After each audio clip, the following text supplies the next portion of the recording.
বাংলাদেশের রাজনীতির চলছে এক উত্তাল সময়। বিভিন্ন রাজনৈতিক শিবিরের মধ্যে উত্তেজনা যেন নতুন কোনো মোড়ের অপেক্ষায়। এমন প্রেক্ষাপটে হঠাৎ আলোচনায় দেশের সাবেক রাষ্ট্রপতি মোহাম্মদ আব্দুল হামিদ। দেশের রাজনৈতিক দ্বন্দ্বের সুযোগে চুপিসারে মধ্যরাতে থাইল্যান্ডের পথে রওনা হন সাবেক রাষ্ট্রপতি আব্দুল হামিদ। যদিও তার একাধিক ঘনিষ্ঠ সূত্র বলছে এটি নিছক চিকিৎসার জন্য যাওয়া, কিন্তু রাজনৈতিক অঙ্গনেই এই সফর নিয়ে জল্পনা গুঞ্জনের শেষ নেই। একাধিক সূত্র দাবি করেছেন থাইল্যান্ডে সীমিত সময় অবস্থান করে দিল্লির উদ্দেশ্যে রওনা হবেন সাবেক এই রাষ্ট্রপতি।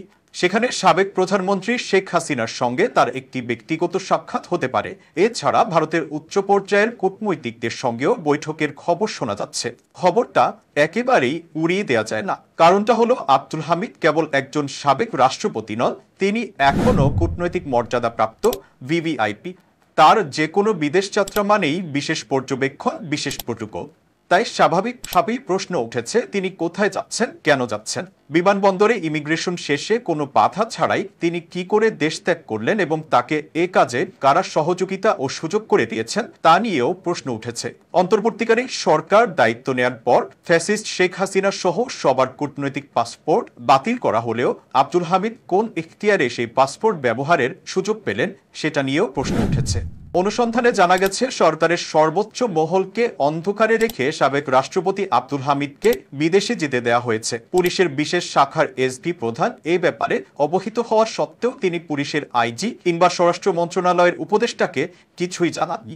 এমনকি জাতীয় নিরাপত্তা গোয়েন্দা সংস্থা এনএসআই থেকে আব্দুল হামিদকে ছাড়পত্র দেয়া হলেও সংস্থাটির মহাপরিচালককে এ বিষয়ে কিছুই জানানো হয়নি। এদিকে একটি সূত্রে জানা গেছে সামরিক গোয়েন্দা সংস্থা ডিজিএফআই বিষয়টি সম্পর্কে অবগত ছিল এবং তাদের পক্ষ থেকেও ছাড়পত্র দেয়া হয়। সূত্র জানায় সাবেক রাষ্ট্রপতি আব্দুল হামিদের দেশ ত্যাগ বা পালানোর ঘটনায় সরকারের ভয়াবহ গোয়েন্দা ব্যর্থতা ধরা পড়েছে। এক্ষেত্রে প্রধানত এসপির ব্যর্থতাকেই দায়ী করা হচ্ছে, কারণ বিমানবন্দর ইমিগ্রেশনে সবকিছু সমন্বয় করে পুলিশের বিশেষ শাখা বা এসপি।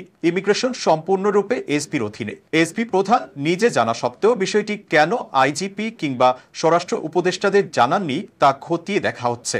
ঘটনাটির পেছনে বড় ধরনের ষড়যন্ত্র থাকতে পারে বলে সংশ্লিষ্ট সূত্র জানায়। জুলাই ছাত্র আন্দোলনের সময়ে হামলা ও গুলি করার ঘটনায় কিশোরগঞ্জ থানায় দায়ের করা একটি মামলার আসামি ফ্যাসিস্ট শেখ হাসিনার সময়কালে দুইবারের রাষ্ট্রপতি আব্দুল হামিদ। গত 14 জানুয়ারি মামলাটি দায়ের হয়।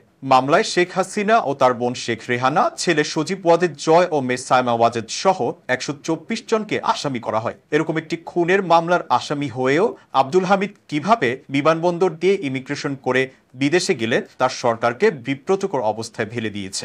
এ ব্যাপারে সামাজিক যোগাযোগ মাধ্যমে অনেকে ক্ষুব্ধ প্রতিক্রিয়াও দেখিয়েছেন।